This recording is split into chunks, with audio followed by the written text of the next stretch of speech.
my name is Wolff, and I will be reciting Happiness by Kenyon.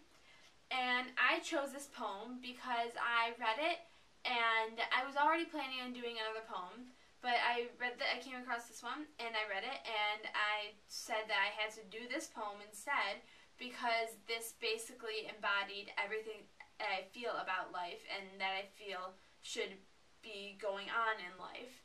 And it's about happiness, and it's about being happy and how you can be happy and who is happy. And I believe that everyone should be happy at all times because there's just no reason not to be. I mean, bad things happen in life, people do bad things, but you can't hold on to grudges like that because life is much too short not to be happy all the time and not to just want to smile and be nice to people. And there's a line in the poem that says, "And how can you not forgive?" And that basically explains just what I feel. Like, there's no way you cannot forgive people, because if you can't, then you're just carrying around all that negative energy, and you don't want that. You want to be happy, because once you're happy, others are happy around you. And it sounds silly, but it's true. You see someone smiling in the hallway, and then you just want to smile. It's contagious. And there's another line in the poem that kind of goes along with that. It says, "The happiness comes to the child whose mother is passed out from drink," meaning whose mother is passed out from drinking, and the child is distraught, but happiness still comes to that child, and they still understand that even though this terrible thing has happened to them, they can still be happy. They can still come out of that experience and lead a full and happy life because they choose to be happy and because they don't choose to wallow in what had happened in their past. And I believe that everybody should be able to do that.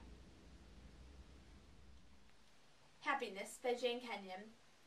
There's just no accounting for happiness, or the way it shows up like a prodigal who comes back to the dust at your feet, having squandered a fortune far away. And how can you not forgive? You make a feast to honor what was lost, and from its place take the finest garment, which is saved for an occasion you could not imagine.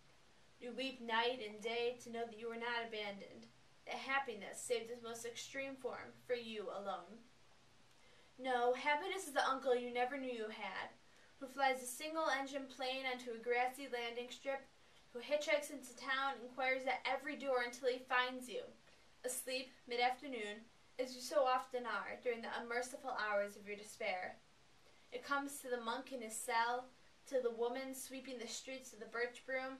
It comes to the child whose mother's passed out from drink.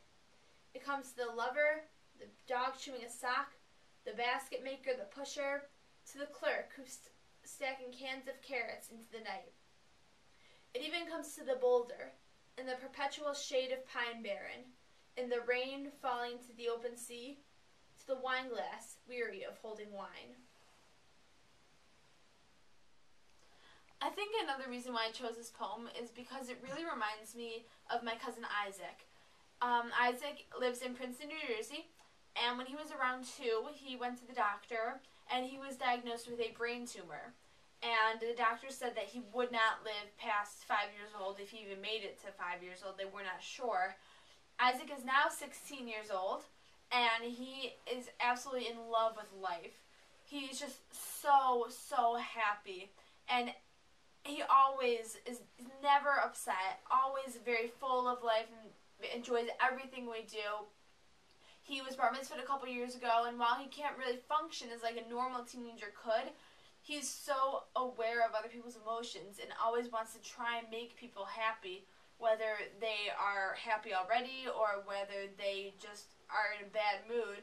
He's always the one who is trying to get everyone to smile, and I think that this poem really embodies that, and that feeling of life, that everyone should be happy no matter where you are or what you're doing, because he knows that life's too short not to be able to be as happy.